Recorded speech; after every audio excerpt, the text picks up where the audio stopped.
हम सरता दास माहा एखन जे छै से एकटा स्वरचित भगवती के गीत गाबि रहल छी। अहाँ सब सुनू और जे छै से भगवती के प्रणाम करू, आशीर्वाद लिअ।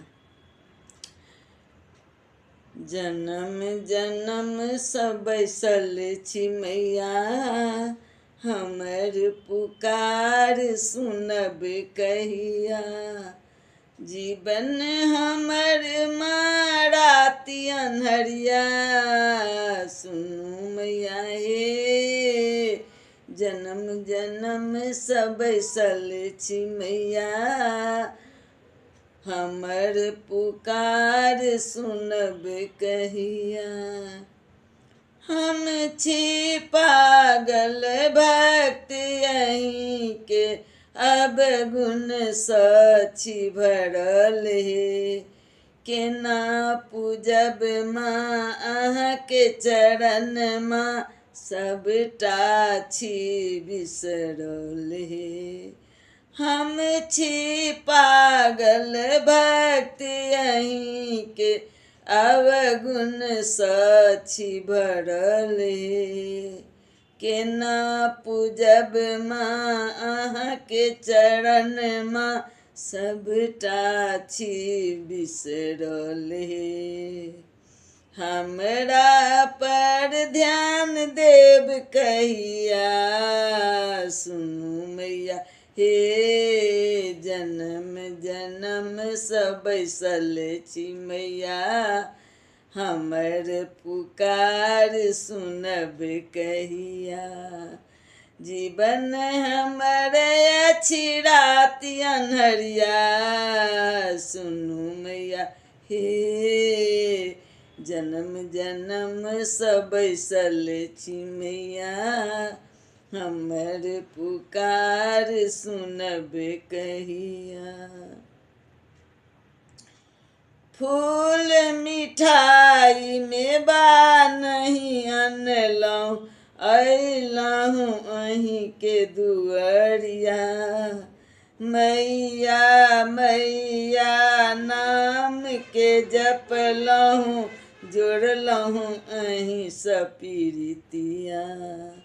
फूल मिठाई मेवा नहीं अनलहुँ, अयलहुँ अहीं के दुअरिया। मैया मैया नाम के जपलहुँ, जोड़लहुँ अहीं सँ पीरितिया। अपना शरण में लेब कहिया, सुनू मैया हे। जन्म जन्म सँ बैसल छी मैया, हमर पुकार सुनब कहिया। जीवन हमर राति अन्हरिया, सुनू मैया हे। जन्म जन्म सँ बैसल छी मैया, हमर पुकार सुनब कहिया। भनहि सविता दास सुनू हे मैया, होइयौ आब सहैया। मने मन भक्त सब कुहरि रहल अछि, दर्शन देबै कहिया।